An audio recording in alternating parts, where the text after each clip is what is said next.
was shut down, and so there may be a few glitches, and so we're asking you to grant us a little grace. And I know a lot of you are in the grace business, so please feel free to do that. We need it. My big point, and then we're going to, I promise I'm not going to talk long. Trina's going to say a few comments, a few others. My big point is we are looking at this as a relational summit. A relational summit. So we want people across faiths to build relationships, and we don't want networking. I'm opposed to networking. Networks use each other, friends help each other. We want you to build the relationship. We want you to exchange business cards, but I want you more to exchange photos of your family.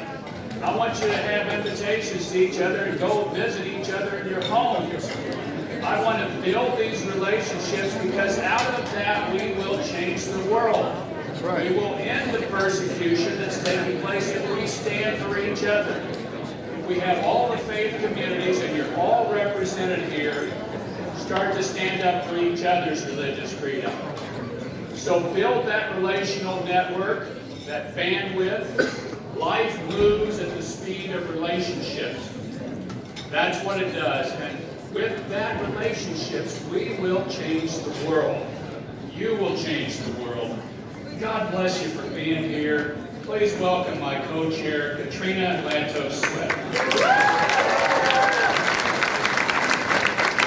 Thank you, Ambassador Brownback. What an extraordinary moment this is. I have to tell you that there is an incredible atmosphere in this room, and I think that that atmosphere, which goes beyond the excitement of being together in 3 dimensions, has to do with the kind of integrity, the faith, the dream, the hope that brings all of you here. You know, there's a wonderful quote by the famous democracy, human rights activist Václav Havel, who was a playwright in the old Czechoslovakia when it was a communist country. He was imprisoned. Eventually, when he came out of prison, he went on to become the president of a newly free Czech Republic. And he has a quote about hope that I would like to read to you because I think it captures sort of the spirit and determination of all of you here tonight. He wrote, and I've got it jotted down on my little piece of paper here because I wanted to get it right. He says, hope is not the conviction that things will turn out well, but the certainty that something makes sense regardless of how it turns out. For those of us who fight the fight on behalf of freedom of religion, conscience, and belief, we don't always have a guarantee that things will, in the immediate moment, turn out well. But we have the certainty that we are fighting the right fight, that we are in the cause that we must be engaged in. And I think when we add into that, that hope, that kind of hope with muscles, that muscular hope, when we add to that the dimension of faith, then we have an even greater conviction that things will ultimately turn out right. It says in the scriptures that all things work together for good to they who love God, to they who are called according to His purpose. Thank you for being here. Thank you for your spirit, your integrity, your faith, and we look forward to getting to know all of you better in the coming days. Thank you so much.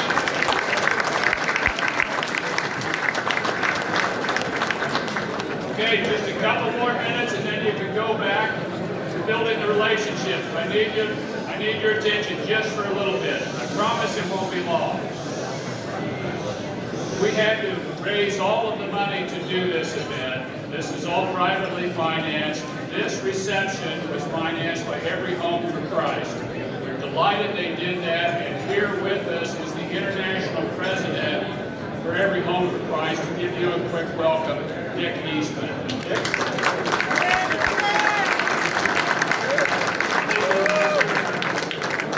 Every Home for Christ is pleased to be partnering with so many uniquely united in the cause of universal religious freedom. I commend Ambassador Brownback and Dr. Sweat for their tireless team for making this historic summit possible. Every Home for Christ mission is in our name. We seek to serve and resource Christian communities globally through our 189 offices to take the compassionate and forgiving mercy of Christ to every home, everywhere, or doing what a colleague of mine refers to as eyeball-to-eyeball encounters. This obviously necessitates religious freedom, and that's why it's so important to us.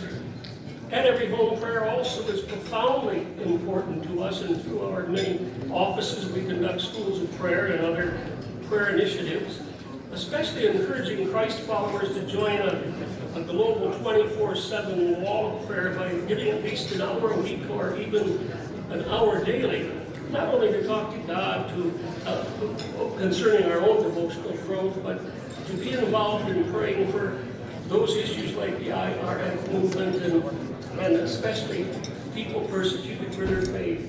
And earlier this year, my new book was released regarding this challenge, Talking with God, a practical plan for personal prayer. And if you take a flyer that's on the table, just follow the QR code and we'll send you a gift copy. And if your ministry and leadership, you have one or two really close friends that pray for you, feel free to pass the code on to them. But other than that, please don't circulate the code down the summit. It'll be good until the end of August. So we're just excited to be a part of this. And may our King and Creator wonderfully bless us and bless this entire summit. Amen. Amen. One other thing, this program is one of the greatest prayer guides you can have.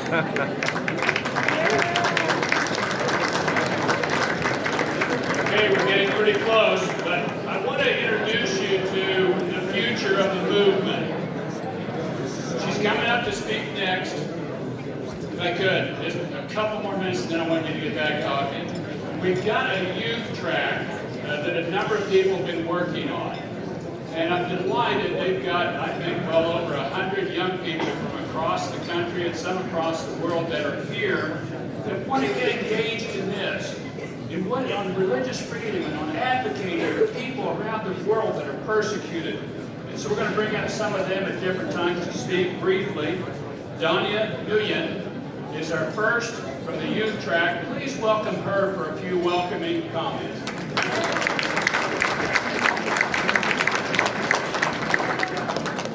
Thank you, Ambassador Brownback. Hello